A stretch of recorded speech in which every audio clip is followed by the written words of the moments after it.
Assalamualaikum warahmatullahi wabarakatuh.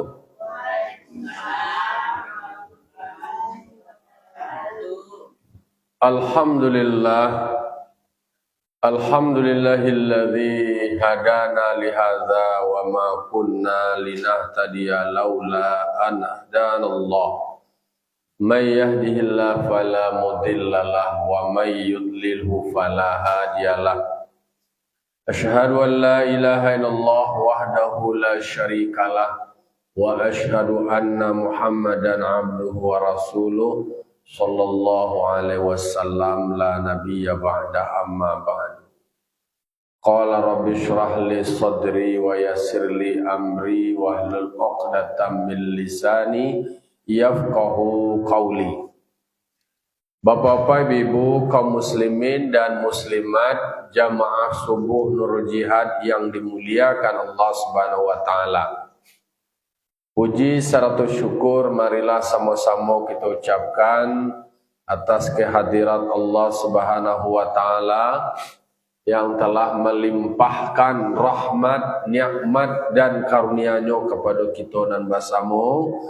Alhamdulillah kita masih Allah berikan nikmat iman, nikmat Islam, sehingga kita masih bisa melaksanakan kewajiban kita sebagai umat Islam, melaksanakan solat subuh berjamaah.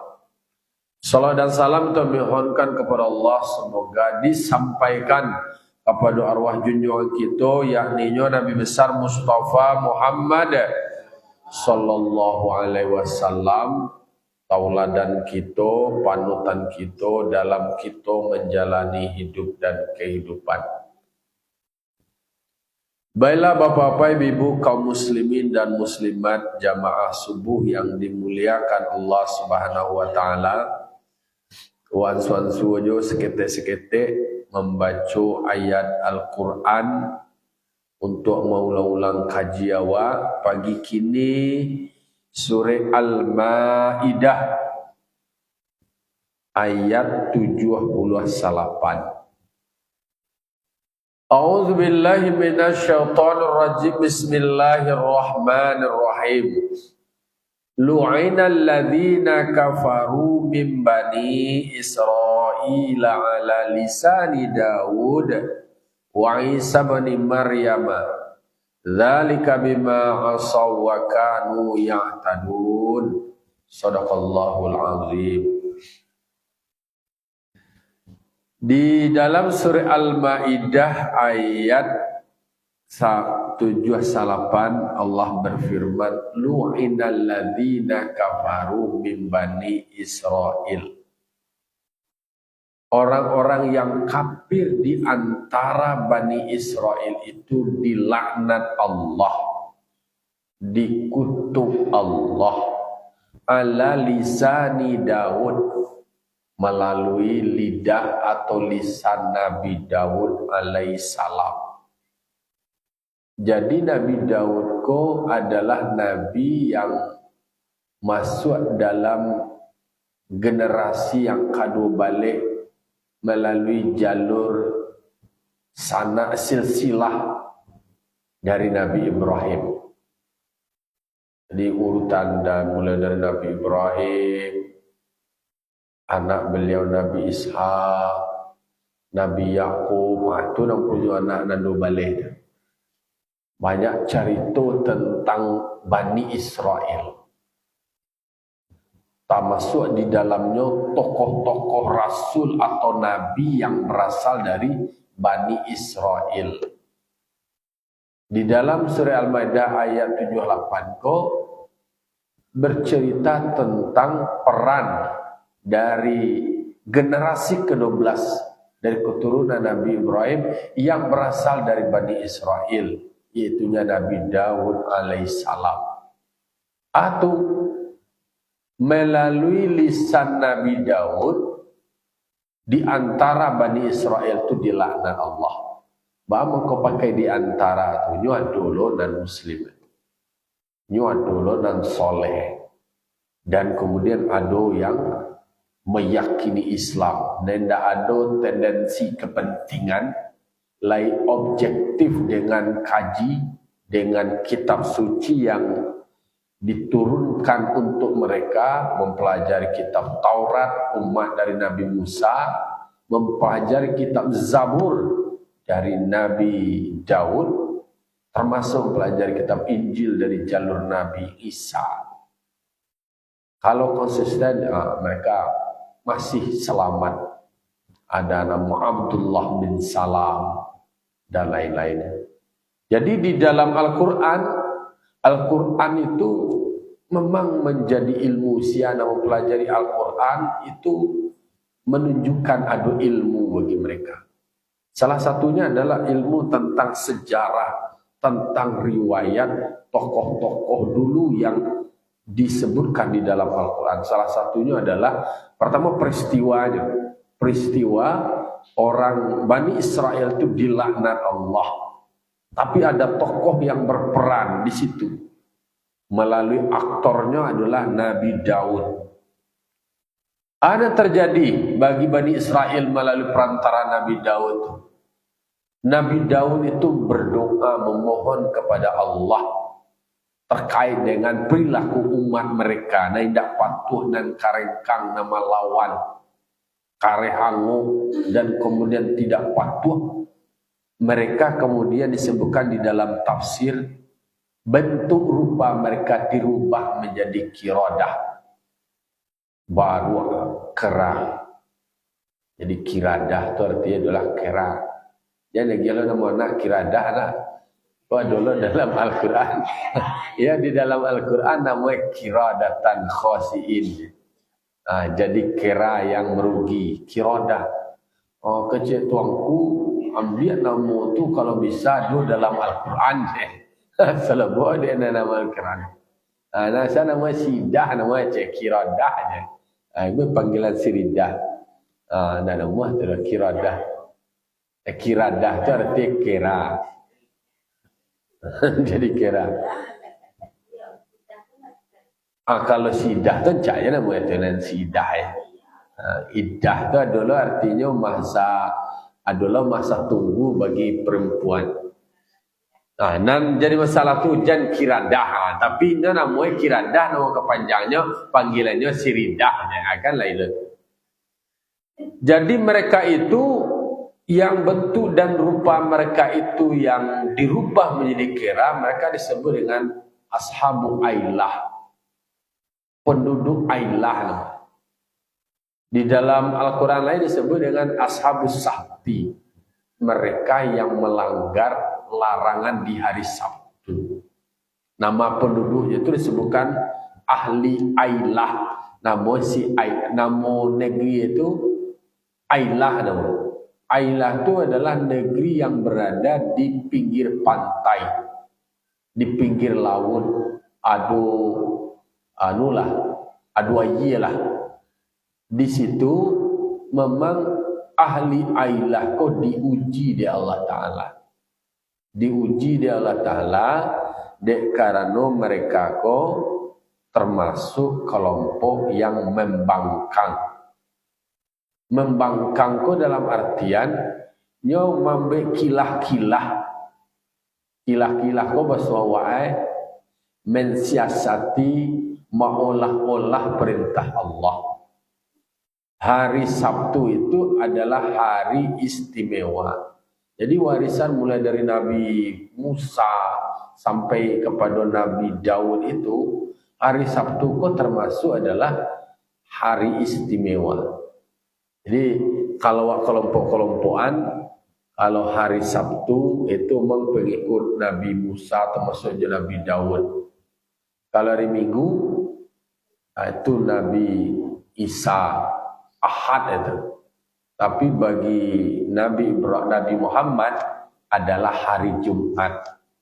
Karena hari Jumat adalah seafdal hari di antara semua hari untuk umat Islam. Tapi memang kalahnya adalah kalau orang hari Sabtu itu dia libur. Liburnya hari Sabtu itu tidak ada aktivitas bisnis, tidak ada aktivitas kerja. Jadi agamanya tuh menjadi kebijakan pemerintahan, kebijakan politik. Sehingga hari Sabtu tidak ada aktivitas yang berbentuk duniawi. Akatulo hari Ahad, hari Akad. Kalau doa kan hari Ahad namanya orang, nonton hari Minggu. Karena memang termasuk Indonesia aku dijajah di Portugis. Kemudian Belanda, Portugis, apa nama itu dulu POC kan, ada agenda gol itu apa kan 3G, agenda emas, perdagangan, dan kemudian termasuk ada misionaris. Jadi di situ terlihat bahwa ternyata bisa ditanamkan di dalam politik pemerintahnya di masa Hindia Belanda, yaitu liburnya hari Minggu. Hari Minggu mereka beribadat. Bisa ada lembaga pendidikan Islam yang sudah tumbuh dan berkembang sebelum kemerdekaan, yaitu pesantren. Pesantren memuliakan hari Jumat. Maka pesantren liburnya adalah hari Jumat. Tapi karena banyak seragamisasi, akhirnya banyak hari Minggu ya. Tetapi memang masing-masing itu ada pengistimewaan hari. Termasuk warisan yang diterima oleh Nabi Daud itu adalah hari Sabtu. Sehingga ada konsekuensi yang mereka terima bagi mereka yang tidak memuliakan atau tidak mengistimewakan hari Sabtu. Jadi Nabi Daud yang punya peran itu berdoa. Nabi Daud itu kan termasuk rasul yang mempunyai keistimewaan dan punya peran penting di dalam sejarah pada saat itu. Beliau bisa mengalahkan orang paling hebat semasa itu, namanya si Jalut. Badannya tinggi halai, badan gadang tinggi, mana gadah mencari ainyolah menguasai kekuatan pada saat itu. Memang ada yang orang Bani Israel kolah minta Rasulullah, minta Nabi, salamu ko kami ko kece. Nabi kan Nabi ye, minta lo kami ko rajo cie. Agialah kami rajo Nabi kan Nabi ye cie. Coba-coba sawai kau mencibir Tuhan ke Tuhan, agama ke agama. Agialah kami kirim lo kami seorang rajo cie. Lah diutus di Allah Ta'ala rajo, tapi dari kalangan orang biasa, dari rakyat jelata. Namanya adalah Tolut. Si Tolut kok berasal dari rakyat jelata. Dulu permintaannya ke Allah Ta'ala, ya Allah, agialo kami rajo, bisa lo menggerakkan kami untuk parang, berjuang. Bisa lo kami terpimpin dari rajo ko. Dan Nabi kan Nabi ya tadi lo. Kan umat ko kan tak katun je mengku ya je. Surau ke surau je kaji ke kaji je rajo ke kami lagi ya. Permintaannya itu dikabulkan Allah, keinginan mereka itu diterima Allah, diwujudkan, diutuslah. Si namanya si Tolut ko tadi menjadi rajo. Terjadi jadi parangai nata katu tadi bakaranda iyo. Ketika keinginan mereka diwujudkan, tak sesuai jo karena hati ya dah. Kaiko manusia kau pak. Dapat karena hati sesuai jo nadi hati. Kini karena hati terwujud, dikirimkan seorang rajo, tapi tak sesuai jo keinginan hati ya dah. Dan itu dia yo rajo, tapi harus berasal dari kelompok kami, berasal dari golongan kami. Orang kaya kayu nalai babaud lah, berasal dari lah darah biru je. Ko siawe je, siainyo je. Masa sok jeramie nak jalan kalau orang biasa je, itu tolak lah. Sehingga inyoko diberikan suatu perintah untuk berjuang itu, tahan lu jam minum jah. Pokoknya selalu perintah itu nyelanggar lah, pada akhirnya berkonsekuensi. Dalam kondisi pada saat si Jalut ko orang raju, orang baga itu tadi ya. Nah, dona melawannya sehingga hadirlah Nabi Daud kecil dengan ketapelnya besar palantiang besar dengan palantiang aja. Nah, nama si Jalut ko tadi je bajunya pakai baju basi, matoje dah nampaknya kepala betul-betul je basi seluruh, tangannya je basi seluruh, badan gadang tinggi lainnya nak pelembaga tu takut orang dah jora-jora guys lah dibuat sayembara lah, dibuat sayembara siapa bisa mengalahkan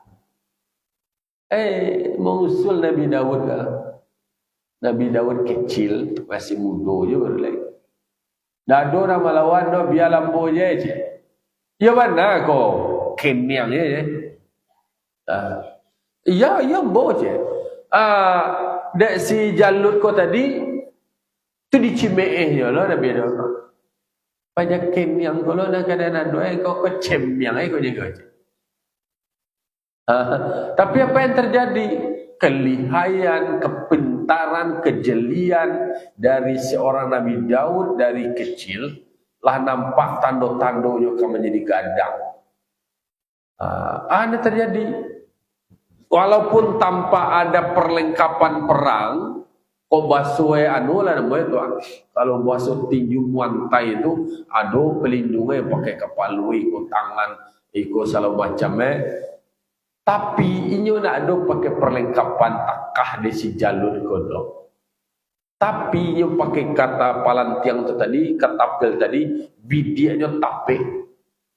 Kakau kamatoi tu nak mungkin lu ditutup lo matoi je basi tu aja ada kawan jeli tu matoi yang sengenek dan mencogok dan dah ada basi itu dah dibidik ada Nabi Daud. Ditembak mati takongkang baru di sinan viral Nabi Daud ko, baru di sinan naik Nabi Daud ko. Jadi kalau ada semacam peristiwa-peristiwa besar, peristiwa penting yang dilakukan, itu nado terus langsung menggajuju menjadi orang besar. Itulah Nabi Daud dengan semua kelebihannya menjadi nabi, rasul dan menjadi raja. Itu dalam surah Al-Maidah ko diceritakan melalui lisan Nabi Daud ko, Bani Israel yang karengkang tu berubah rupanya menjadi kau. Di Nabi Daud sejak kecilnya tu memang lah punya peran penting. Jadi tidak mudah menjadi seorang raja itu, tidak mudah seorang rasul dengan semua ujian dan tantangannya. Nabi Daud ko kan tentunya membaca sejarah nenek moyangnya kan. Memang banyak dalam ulasan beliau ganti pedoman. Kalau orang dulu itu kan dibaca cerita nenek moyangnya supaya nampak apa nama itu semangat patriotik ya, kemudian semangat heroik ya. Takah nenek moyang dulu berjuang, bagaimana berdakwah.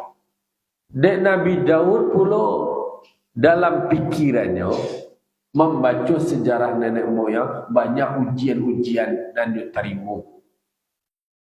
Sementara Nabi Daud ko memang banyak keistimewaan, banyak kemudahan-kemudahan yang dapat. Dek kaji Nabi Daud pula kan Nabi Daud ko banyak keistimewaannya, mukjizat dah. Nabi Daud ko kalau membaca kitab Zabur tu yobana merdu, yobana tertarik orang itu namui suara Nabi Daud ko pitunang Nabi Daud. Ya pitunang istilah itu nak. Mengecek Nabi Daud jinak je, luluh je orang ni. Sehingga Nabi Daud ko bini aja satu bini. Kau bara jamaah dinduk tu kan. Sapih bini pancukuinya tu bini anak buah itu. Bini anak buahnya Uraya bin Hanan namanya. Ada namanya buian bini nak kasapih lah, nam punya anak Nabi Sulaiman. Ada namanya buian itu. Jadi Nabi Daud dengan keistimewaannya, dengan mukjizatnya, bisa melunakkan basi. Kalau dulu orang melunakkan basi, kau dapat mukjizat Nabi Daud macam. Dewa waktu ketek nak melunakkan basi, kau rel kereta api kau juga. Jadi waktu kene-kene, aku ada paku kamu buat pisau.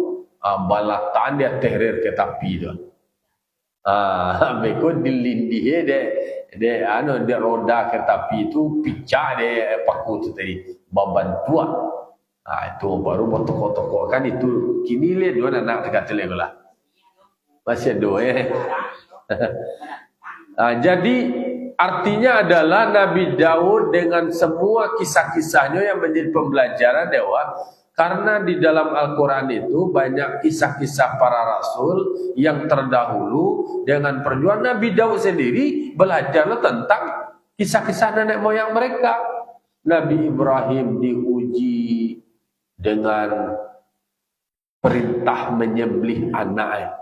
Ujian bagi Nabi Ibrahim. Awak cenan punya anak. Berdoa setiap malam supaya dapat anak. Dah dapat anak, alun dapat anak dari bini pertama. Dicarian dari bini pertama, bini cik lain. Dapat anak kau tadi. Sesudah anak dapat di kasur, di gadangan. Allah anak gadang. Diuji dia Allah Ta'ala. Uji aja. Disuruh sembelih anak kau tadi.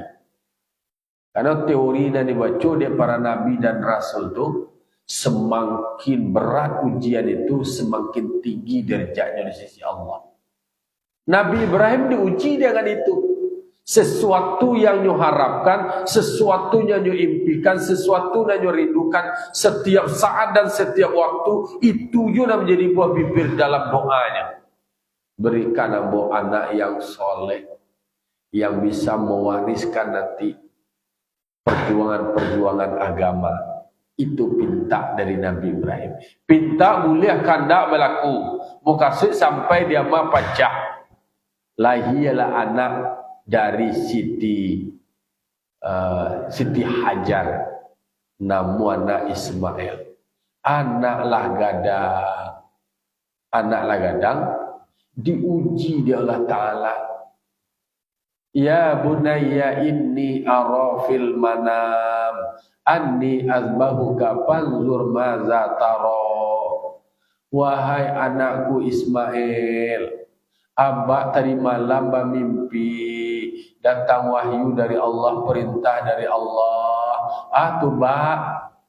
Abah disuruh di Allah Ta'ala untuk menyembelih engkau. Baswawai ada perintah dari Allah, Abah disuruh mendampingi engkau. Panzur maza taro, ba'a menurut pendapat engkau tu nak. Seorang ayah dapat perintah dari Allah dalam mimpi untuk mendampingi anak. Diminta lah pada anak kau tadi. Kalau kikiro, kalau awak dapat lo tak kata mimpi bagati. Bermimpi awak, abah disuruh bermimpi malam kamu nabi engkau bahawa dalang abah kemati. Stres abah kemati. Sama tak kau orang nak disintuk petang aja. Kan ada orang disintuk ODGJ dan memakuk orang tu mah. Ayo ODGJ itu kan ada orang dalam ODGJ gangguan jiwa. Orang dalam gangguan jiwa. Tak tu dan kau nabi adalah. Dan Nabi Ismail pak tahu jo agama, Nabi Ibrahim jo tahu jo agama, sama-sama rasul. Sudut pandangnya kalau bahasa kimia betul, antene atau safrekuensi lah, safrekuensi. Mimpi yang datang kepada Nabi Ibrahim kemudian mimpi itu diceritakan kepada Nabi Ismail, meskipun itu adalah sesuatu yang menyakitkan, tapi itu ujian bagi Nabi Ibrahim, ujian lo bagi Nabi Ismail. Inyo masih istilahnya alun pueh menikmati duit boleh akan Nabi. Tapi apa jawaban dari Nabi Ismail? Ya abati fa'al ma tu'maru satajiduni insyaallah minas sabirin. Wahai bapakku, wahai ayahku Ibrahim, lakukanlah, kerjakanlah, pabueklah apa yang Allah perintahkan. Pokoknya kalau itu adalah perintah dari Allah, lakukan. Kok gampang engkau kambo, kok cameh engkau kepada tantang diri ambo nak akan didabiah. Satajiduni insyaallah minas sabirin. Insyaallah ambo berada dalam posisi yang sabar. Tenang je lah ya. Pokoknya sare ya, tolong diasah pisau tajam-tajam. Baju ambo jangan beko ko padara, jangan nampak dia mak ambo beko. Manangi hamba ambo beko. Ya, itu syariat itu mangkok pisau tajam tu. Matoe ditutui di piciangan, kemudian pisau diasah tajam-tajam. Zaman Nabi Hayam pisau jo sendok ya beko. Jo pisau maja ya, maras saya yang tadi kesakitan lambung. Mangko tu syariat itu syariat ketika perintah kepada Nabi Ibrahim tu mendabi itu adalah etika nak berdongkak je jawi je kabau tu. Berdongkak kemudian bercucuk je nak badabi. Dibaca dengan nama Allah. Itu ujian. Takatulah Nabi Ishak diuji sehingga butuh lo matu. Takatulah Nabi Yakub. Nabi Yakub kan butuh lo matu itu. Dengan diuji dengan hilangnya Nabi Yusuf. Cintanya Nabi Ishak ke Nabi Yakub ke Nabi Yusuf membuat iri kakak-kakak aku. Kau pelajarlah bagi awak nak punya anak banyak kok. Agak tak dorong ya anak awak kau cek ban anak awak tu je pembingit. Anak awak semua awak anak awak ini jo semuanya bingit apalagi jo tetangga lah. Apalagi jo kawan ambo kamanakan ambo cie dipuji dia awak. Oh bingit tu bercakap kau di rumah je dua terus sampai di dua. Oh, kau puji cie kau berang abang kau mangko harus pandai-pandai awak. Tak bisa awak sayang awak kau kecil. Tak bisa lo diungkapkan tadanga kecil awak tu. Aduh hati orang yang terluka. Terluka lo dia. Dipuji lo dia kau. Kakak kau lo yang terluka. Itu contoh. Jadi sehingga kakak kau anak dari Nabi Yakub, maka Nabi Yusuf dilenyapkannya. Sehingga jangan sampai sayang ayah tu terfokus ke Yusuf je. Wak lenyapkannya supaya cinta kasih sayang ayah tu terbagi kawan. Padahal sebenarnya itu hanya persepsi. Nabi Yakub kok sama je sayang tapi persepsinya berbeda. Lah, adalah dia jelas bini jelas si Bunyamin sama Yusuf si Bunyamin kau kan agak istimewa kau. Awak kan orang tua kau entah baalah kasih bungsu kau ya. Kadang-kadang kau awak kau pengaruh warisan saja dulu ya kau. Lihat dulu tadangan dua anak bungsu kau orang tua sayang kan anak tibulah dia awak sayang lah ilos. Sebenarnya kan harusnya sama ya. Tapi otak waktu terbentuk melalui warisan yang awak terima. Ini si bungsu menye-menye kalau si bungsu tidak berangkat lah. Padahal itu ada yang bersedih dengan perlakuan awak. Jadi treatment awak kadang-kadang melalui warisan. Warisan itu nanti cari itu nanti ada sehingga terbentuk lu sikap awak tekan. Padahal itu menghadirkan sebuah kesedihan bagi yang lain. Jadi Nabi Daud belajar kepada nenek moyang mereka dengan semua ujian-ujian. Nabi Daud pun kemudian kan juga diuji. Banyaknya adalah ujian Nabi Daud. Ujian Nabi Daud soal bini yang kasatri. Jadi Nabi Daud ko memang syariat pada saat itu lun ada pembatasan jumlah istri kali. Nyo rajo, nyo nabi lo rasul lo agak tidak. Itulah banazar je orang Bani je orang kayak. Kalau dulu sama dulu kok banyak orang Bani kayak gitu. Lah zaman kini lah do lain. Cuma dua je tapi literasi lah berbeda. Ungkui nama lo bini banyak lain. Jadi maknanya di dalam surah Al-Maidah ayat 7-8 kau tadi, di antara Bani Israel itu dilaknat Allah melalui lisan Nabi Daud berubah rupa menjadi kera. Itu Nabi Daud, umat Nabi Daud kau, karena diperintahkan di hari Sabtu tidak boleh beraktivitas. Dek karena daerahnya kau Ailah kau berada di pinggir pantai, lalu di hari Sabtu tu apa-apa mencoba-coba basuh awak. Kalau takah masa tsunami, ada tsunami itu mah kan lalu kau nang keluar, nak dia itu mengelepak-ngelepak je dia tu di pasir tu lonceng-lonceng je. Aba agak tiba dia awak baat. Tri kami ke pinggir laut itu. Kalau orang tsunami kan ada dulu tanda-tanda tekan. Lah banyak laut lah keluar dari aji aku tu ngingil. Tapi godanya kan dekat tu. Di laut banyak tibu ke tepi laut itu. Tak tahu sesudah tu air laut itu kadang sudah telik. Dia berkumpul di laut itu dia laut. Akhirnya datanglah tsunami itu kan itu ciri-ciri mah. Mangari yang ke bawah itu tadi tinggal buat ekor tadi dia dua lain di pantai-pantai itu di pasir-pasir kiro air ko mambil maujo basuh awak ko nyuju supaya gadang sudah.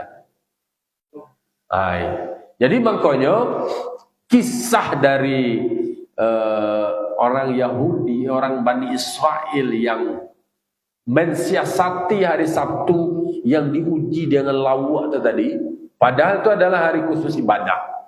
Kalau Nabi Daud itu kan puasa aja puasa Nabi Daud namanya. Puasa sehari dalam sebulan tu berapa puasa? 5 balik hari. Awak puasa awak ada cuma hari-hari tertentu dan wajibnya bulan Ramadan. Diikutkan beko puasa 6 di bulan Syawal. Tambahlah hari-hari yang lain. Ada nisfu Sya'ban, kemudian Rajab, kemudian ada puasa Asyura, kemudian Arafah dan lain-lainnya. Itu puasa sunat awal. Nabi Daud ada beberapa orang ada yang mempraktekkan puasa sunat Nabi Daud. Sehari puasa, sehari tak. Karena dek Nabi Daud pendekatannya seharinya nak puasa itu adalah penuh dengan pelayanan terhadap masyarakat. Tugas-tugas pemerintahannya. Jadi ada dua peran sebagai seorang raja dan sebagai seorang rasul. Seorang rasul beribadah, berdakwah. Kemudian sebagai pemerintahan melayani layanan publik. Itu aktivitas dari Nabi Daud. Nah, di hari Sabtu itu adalah hari khusus beribadah.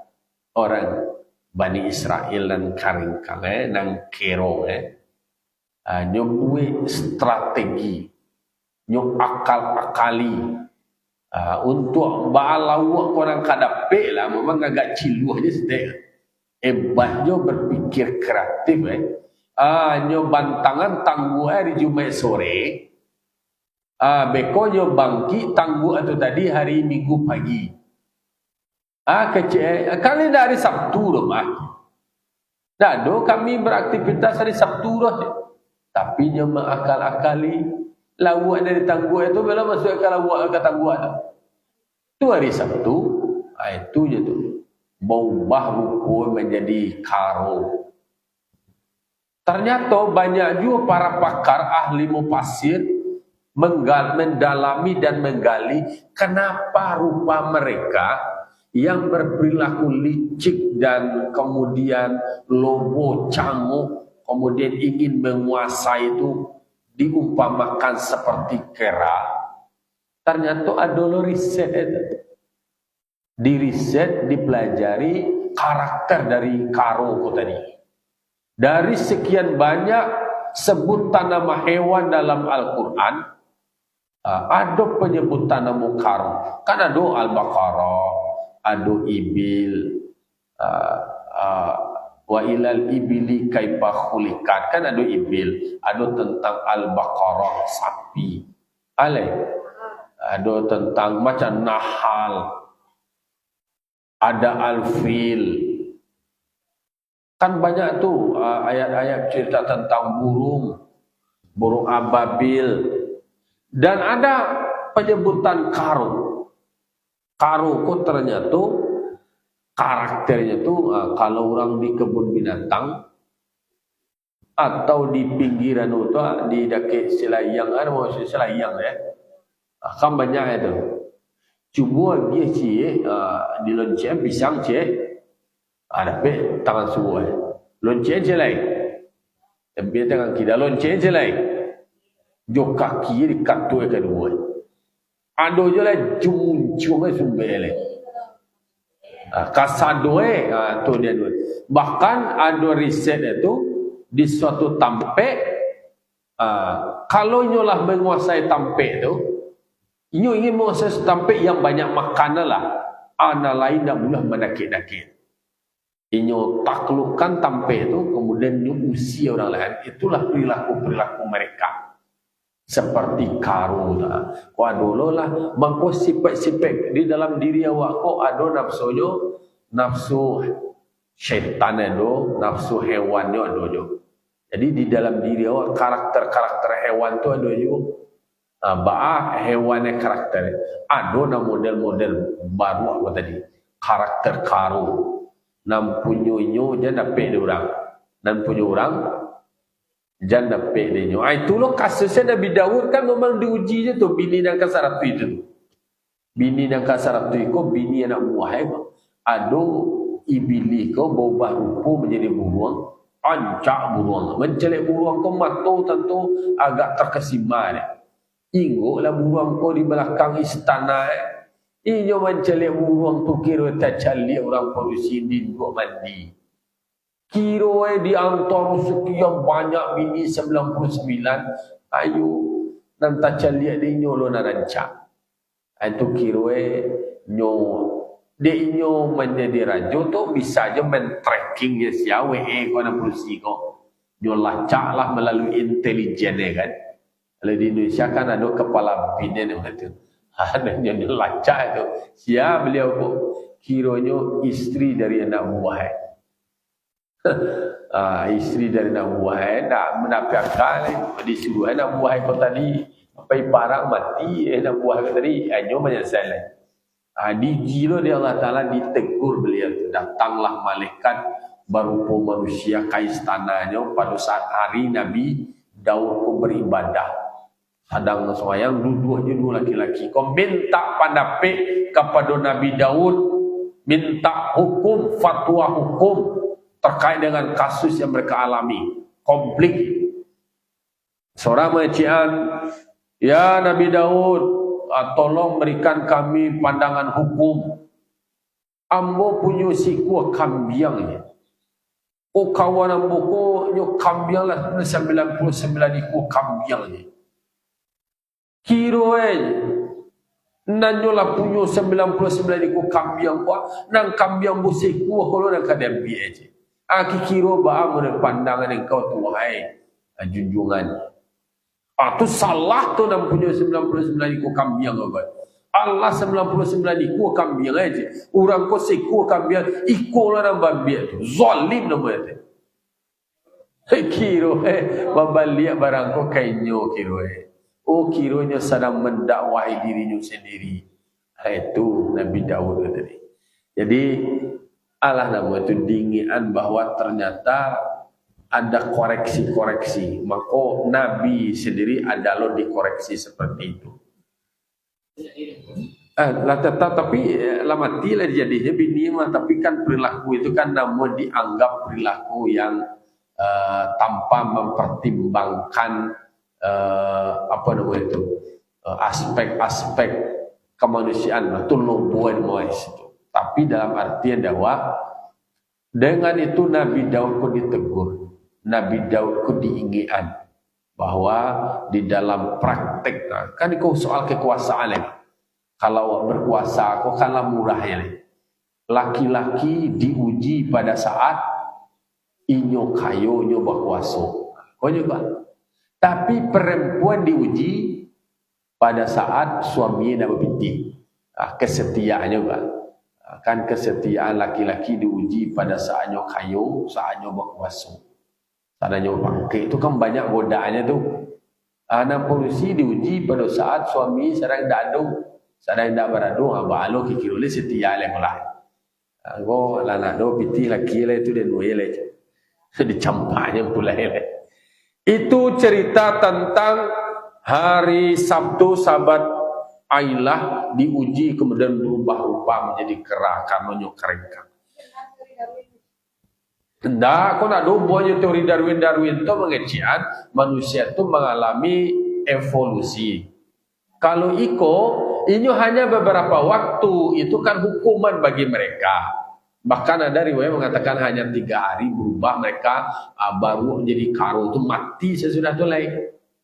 Jadi habis loh generasi itu menjadi sebuah pembelajaran bagi generasi berikutnya. Tidak ada kaitannya dengan teori Darwin gitu kan. Teori Darwin kok mengecian bahwa manusia kok berevolusi bantuan inyo kan baabas inyo cali baru banyak berubahnya baru kok kalau nyo berubah tu kan baru tu menjadi hilang jadi lain. Kau ada baru tu doanya je. Ayo, itu kan yang kecil inyo logikanya je. Jadi nam baru kini ko jalan kecil lo baru aku kena kutua dan dari ashab sabti ko dak ko baru ko cie lo spesies itu cie lo jenis itu dan nam berubah menjadi karo ko mereka sebagai hukuman mati sesudah itu lagi.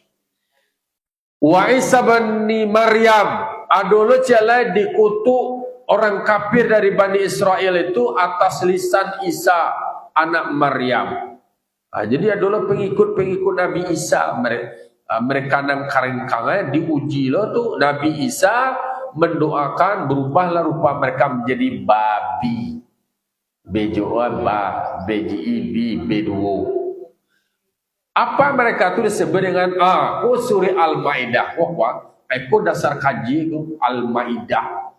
Jadi umat dari Nabi Isa kau tadi inyo meminta kepada Allah Ta'ala inyo puasa selama 3 hari perintah puasa lalu kemudian mintaan berikan makanan itu hidangan Al-Maidah kok kan hidangan ke makanan kok aku nyo ceritain ke surah Al-Maidah.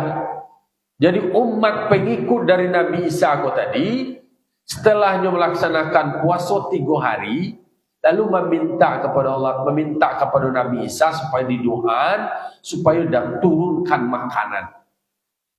Doa minta boleh kada berlaku turunlah hidangan makanan kau tadi. 7 roti, 7 lauk dihidangkan itu. Basapuh makan untuk basamu. Lalu kemudian kau nak makanan gizi gratis kira-kira. Kau nak. Tapi dulu tu memang turun dari langit makanan itu tadi dinikmati untuk semuanya. Lalu kemudian setelah direview, dievaluasi, aku banyak loh relevansi je praktek-praktek gini ke. Bahwa ada penegasan supaya hidangan itu hanya diberikan untuk kalangan fakir miskin saja. Nang kayu-kayu nak boleh makan doh. Ribuilah mereka kau tadi. Kau diskriminatif kau bangga orang-orang bansanya kena dia makan aja. Untuk kami malawane, karingkane, nyotolaklah penyampaian dari Nabi Isa kau tadi. Kau kronologis itu. Maka kemudian dilaknatlah mereka dan karingkang kau tadi menjadi beduo. Konya menjadi bati. Jadi iko asal muasalnya tentang surah Al-Maidah. Ya sudah mulai. Inyo dulu nak berubah menjadi B2 tu, anak sesudah tinyo dapat kalau generasi berikutnya. Enggak ada. Memang di dalam kitab mereka pelajari, enggak. Itu hanya kebiasaan budaya. Kalau dalam Islam kan memang ada penegasan tentang haramnya tentang khinzir itu sendiri. Karena memang banyak kandungan penyakit di dalamnya. Kajian medis dari orang belajar, orang non-muslim itu sendiri memang itu juga, tapi hanya faktor budaya, kebiasaannya. Jadi makanya mereka justru banyak melakukan pengingkaran terhadap itu. Dzalika bima asaw wa kanu ya'tadun. Demikian kutukan itu adalah karena akibat dari durhakanya mereka. Mereka durhaka karena kamu berdosa adalah mereka melampaui batas. Jadi istilahnya bahasa wala offset, banyak melanggar ketentuan-ketentuan. Langsung berterima hukuman sekali. Jadi nyata berubah rupa. Kalau dewa kini itu kelebihan umat Nabi Muhammad. Kalau umat Nabi Muhammad luar biasa. Bila ada riwayatnya Nabi Adamnya mencari umat Nabi Muhammad kau bingi. Awak cik je dosa awaknya langsung terima balasan sekali. Hukum baik Nabi Muhammad banyak dosa minta ampun kalau Allah diterima tobat. Maka bersyukur awak dengan posisi awak kini, maka senantiasalah kita mengucapkan syukur, kemudian selalu beristighfar, selalu memohon ampunan kepada Allah. Banyak salah awak diampuni oleh Allah Ta'ala. Apalagi di bulan Syawal kan patang lah baca hadis puasa 30 hari ditambah 6 jadi 36. Satu kebaikan dapat balik 10. Maka logika hitungannya adalah 360. Itulah kira-kira kaji awak lah lampiang siang hari ya. Pak tabiru ya ulil absar la'alakum turhamun. Assalamualaikum warahmatullahi wabarakatuh.